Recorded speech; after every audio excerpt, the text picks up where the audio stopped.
Well, up here in Canada on the West Coast, our school system works hard to integrate both a European and a First Nations approach to education. I mean, after all, there were people here thousands of years before our pasty white faces came along. And one thing I noticed in one of the schools I was at is what's called, or looks like, a First Nations circle, or a wheel that describes an Indigenous worldview towards a healthy and holistic life. Now, I don't claim to fully understand or to be able to communicate an Indigenous worldview to you. I'm just telling you about the poster I saw and how it struck me. So today I want to talk about how we see our health, how we look at our weeks, and maybe a bit more of a holistic view that can help us as we move towards our recovery. Welcome aboard. Guys ready?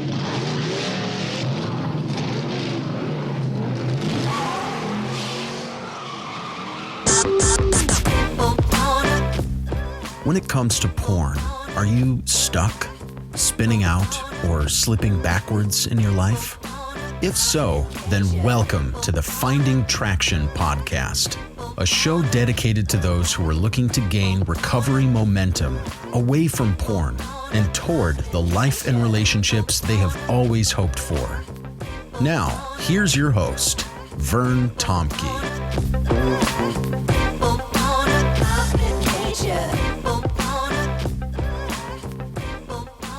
Well, as we're about to head into the summer, I am in the process of collecting names of guys who want to be added into groups. If that's you, I'd love to hear from you. We have different groups at different times of the week, some during the days, some in the evenings. You can connect with me at bandofbrothers.care@gmail.com. Let me also say I'd love it if you would just either leave a comment or a rating on the podcast, or even better, pass it on to somebody else who you know could be helped by it as well. So let's go back to that First Nations wheel, the health wheel that I saw as a poster in one of the schools. And in the diagram, it's essentially a circle with 4 equal quadrants. And those 4 quadrants represent the 4 sides of what should be a healthy human experience. 4 ways that we can look at growth in our lives. So in this diagram I saw, the white circle represents growth in the area of our intellect or our mind. The second quadrant was yellow and reflects, among other things, emotions or the heart. The red quadrant reflects our spiritual life or our souls. And finally, the black quadrant represented the physical body. And they used the wheel to help students develop a holistic approach to their education and their growth, which makes good sense. I mean, in one sense, to grow as healthy human beings is about much more than just learning things, isn't it? We all know people who are book smart but are not relational smart, or not in touch with their emotions, or really are people that are not taking care of their lives in any way, shape, or form. So thinking about that wheel has got me looking and thinking about our recovery, the things that we do in our groups, and how we kind of help guys gauge about how they're growing, how they're moving ahead and forward. And one of the ways we've done that in our groups is using check-ins. We always start our groups with guys checking in, and they're essentially looking at their lives and they're sharing with other guys how they feel their week has gone. And we've kind of changed our acronym. Now we use FASCO, F for feelings, A for active commitments, S for sobriety or slip reports, and then we now have, instead of T, we have challenges and opportunities. So FASCO. And most of the guys, they immediately gravitate to the S, their sobriety, their slip reports. And they immediately think about, well, how did I do this week in terms of looking at porn? As if somehow that's the sum total, the whole sum total of their recovery. Yes, it's an important indicator, but it's only one aspect of their growth and their progress. Yeah, and I know, for example, if you've relapsed this week, it's hard to feel good about maybe any part of your week. But bear with me here because I want to take the letter before S, which is the letter A. And I want to actually say that I think the A, especially as we start out and we develop habits of recovery, for me is even more important as I work with guys. The A stands for active commitments. And really what it is where guys will then begin to talk about the things that they're doing to support, to undergird their recovery, ways they're walking out their recovery and their recovery commitments. But here's what I've noticed. For example, guys can say, well, you know what? I had a green week. I didn't act out with porn this week. And so I feel good about my week. But it could be, for example, the guys never did any of the supporting activities. So maybe they never checked in with any guys. They never did any sort of spiritual development, or they never did any sort of physical work, or they never connected with guys, or were, all sorts of different positive things. They didn't connect with their families. And so they're saying, yeah, but I never acted out. And you're going, well, in one sense, maybe your cravings were low that week. Maybe you just didn't get around to it, or you had a really busy week. It's not that you're growing in your recovery. You just never acted out. So I'm always trying to get guys to take and look at the A before the S to say, what is really going on? How are you growing and building and supporting your recovery? And that's why the A is so important. The A is the process of our recovery. Our slip report, or our sobriety, is just the outcome of the process. A is the process, sobriety is the outcome. Now, here's another thing I've noticed. So guys say, okay, I get that. And so they start trying to look then at their active commitments. But I've noticed most guys don't have a handle on how to do that. And that is one of the reasons for the podcast today, is to give you a better handle on how to accurately gauge your active commitments.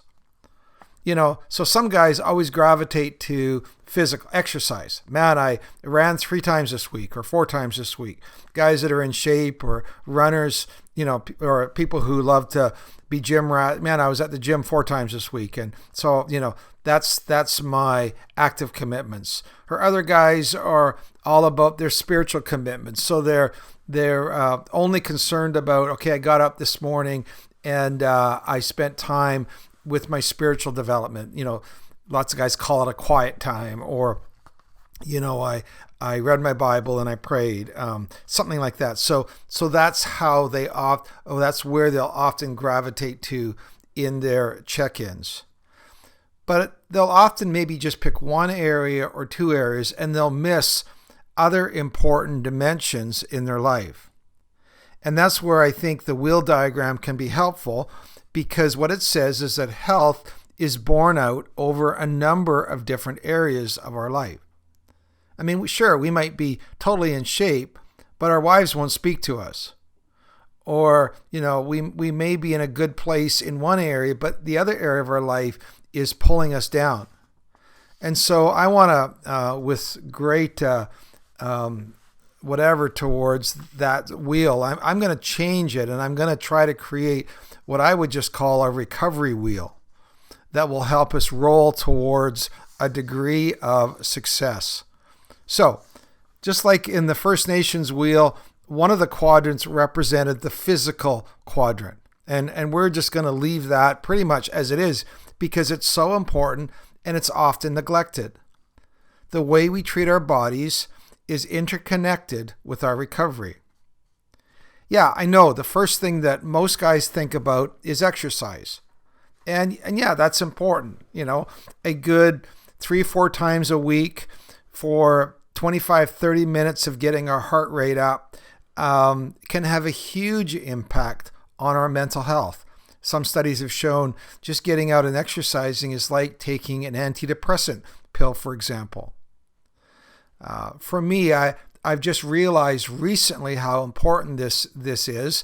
I have been struggling. I think I've shared just how important for me to get out and walk I usually walk for between an hour and an hour and a half a day, where I listen to podcasts, I listen to some music, I do some meditation during that time. But all of a sudden, my right hip has become incredibly sore. It looks like I've been to physio. It looks like I have bursitis in that hip, and they're telling me you got to rest.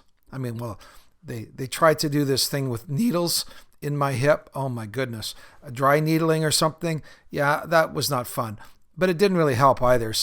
But they say you got to rest. So for the last 2 weeks, I've not been walking. This morning was the first time I tried to get out just for like a 10-15 minute walk. And I realized I had a guy jog past me, and it's just like, you suck, dude. It's like you don't realize just the ability to go for a run, the ability to go for a walk, until all of a sudden you are having to rest. You can't exercise. It's affected my mental health. It's been one of those things that has held together a number of disciplines. So I'm struggling right now because for me, that part of the wheel has partly been taken away from me. So I got to look at maybe other things, like looking at the pool or biking they're talking about. Even walking right now has been hard. So exercise is important. But other things are important. What we eat.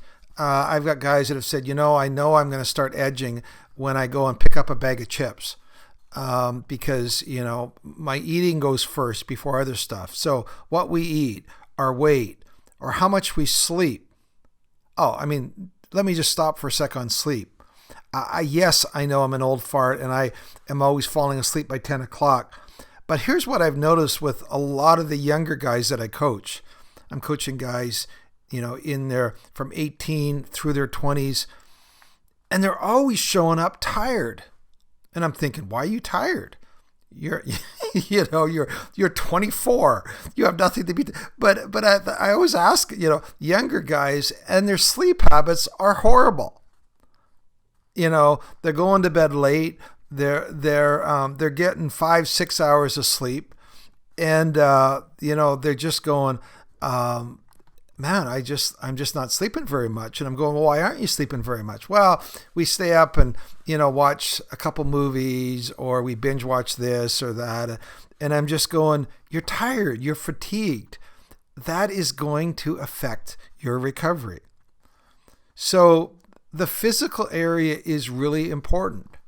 Some guys over emphasize it. Some guys underemphasize it. But that's one of the 4 quadrants. Now, the next quadrant I want to look at is the spiritual quadrant. And this is where, of course, you could draw in your faith tradition, the faith tradition that strengthens your spiritual connection.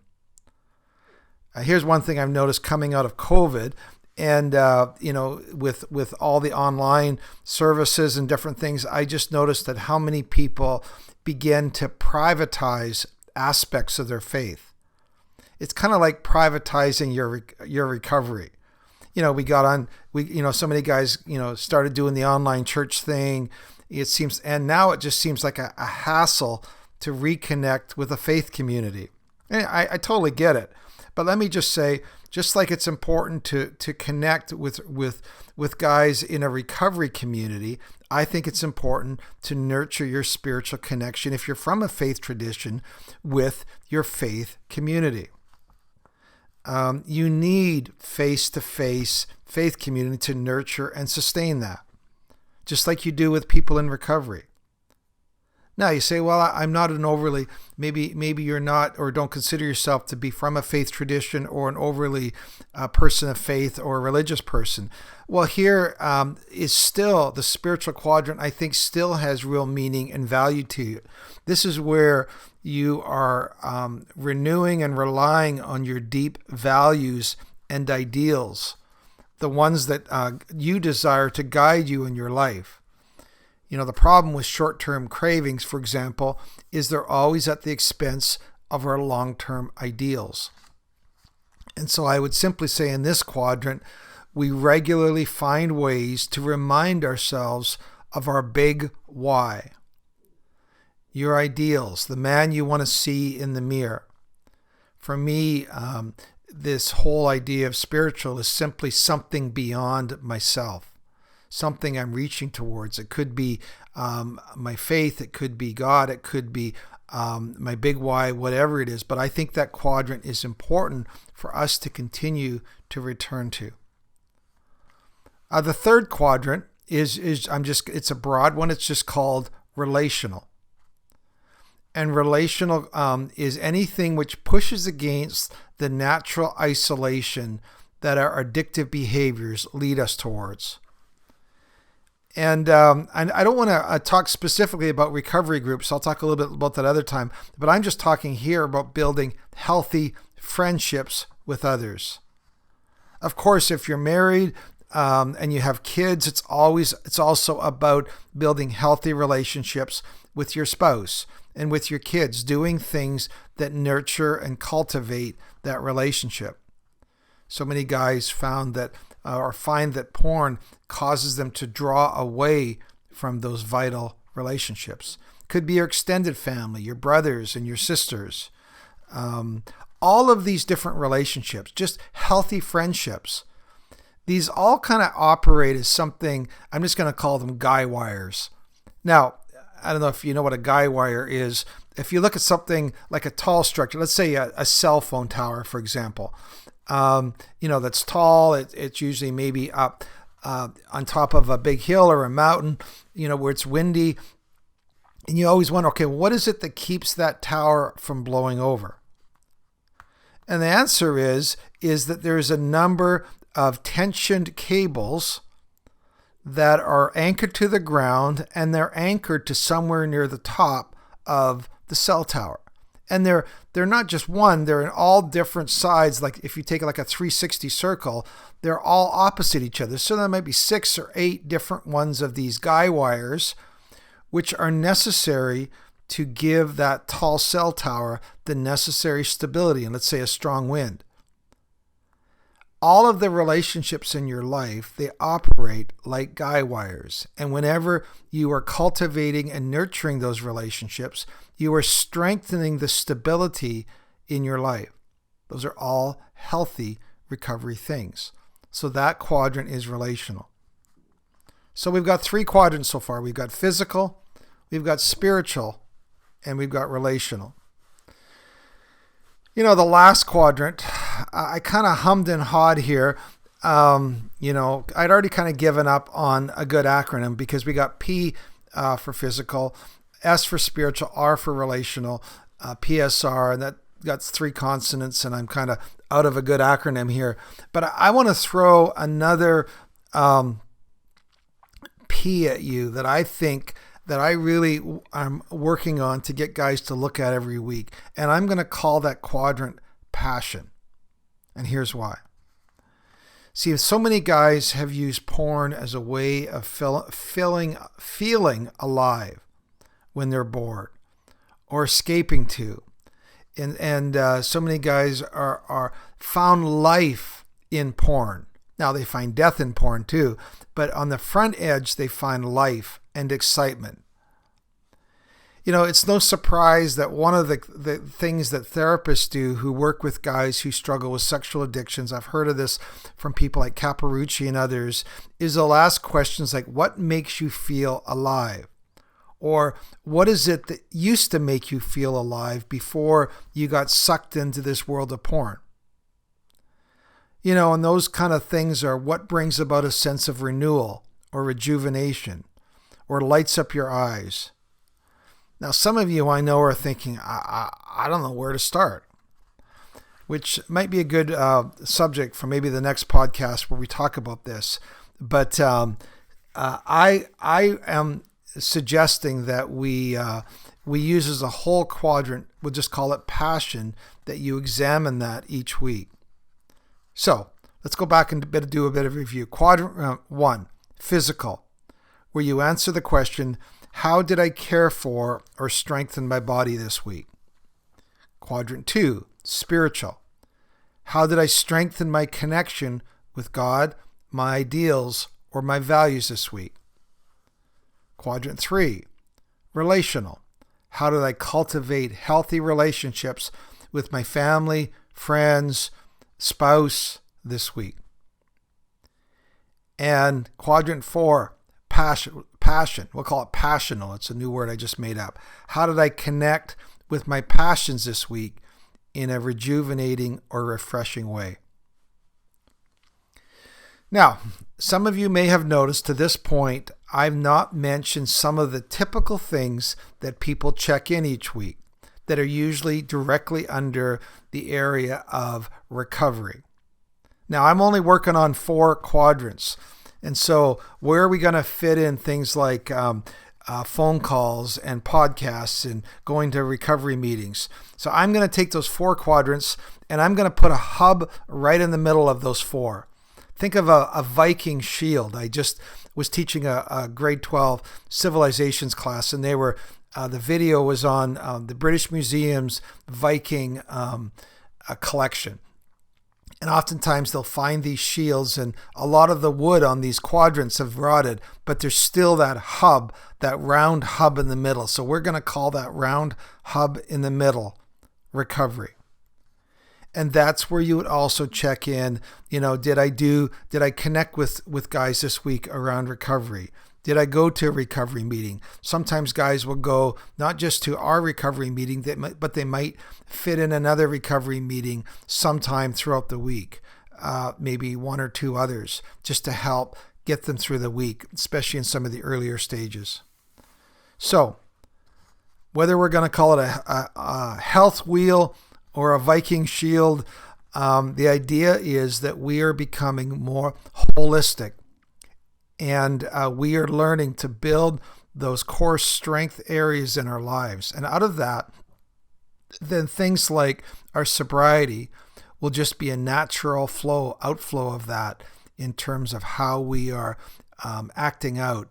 If we're doing all sorts of these other positive things, then we really are building in the strength to resist the next temptations that come our way.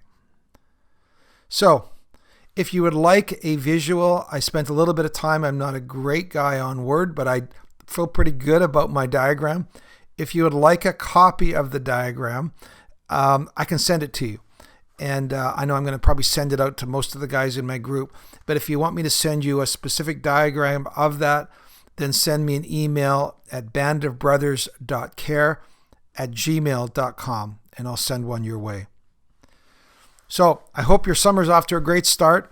We're here in the middle of 11 straight days of rain here in the lower mainland of BC, but I'll take that any day over the 110 degrees that some of you guys are also sweltering under. So here's to a great week, and perhaps next week we'll riff more on this whole area of passion a bit more. Till next time, have a great week.